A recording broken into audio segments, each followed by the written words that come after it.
ఇప్పుడు మృత్యుంజయ మంత్రంతో 5 సార్లు మృత్యుంజయ మంత్రం జీవితాంతం సుఖంగా మనం బతకడానికి ఈ ఒక ముఖ్యమైన మంత్రం మీరు మున్సిపల్ కమిషనర్ చేస్తున్నారు.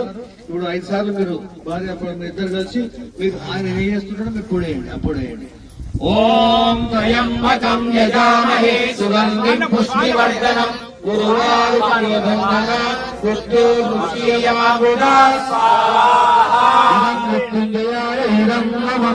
ఓం యజామహే సుగంధిం పుష్టివర్ధనం ఉర్వారుకమే బంధనాత్ మృత్యోర్ముక్షీయమామృతాత్ మృత్యుంజయవర్ధనం ఉర్వారుకమే బంధనాత్ మృత్యోర్ముక్షీయమామృతాత్ ఇదం మృత్యుంజయాయ ధనాత్ మృత్యోర్ముక్షీయమామృతాత్ ఇదం మృత్యుంజయోర్ముక్షీయమామృతాత్ ఇదం మృత్యుంజయాయ. ఇప్పుడు ఇంకొక 5 సార్లు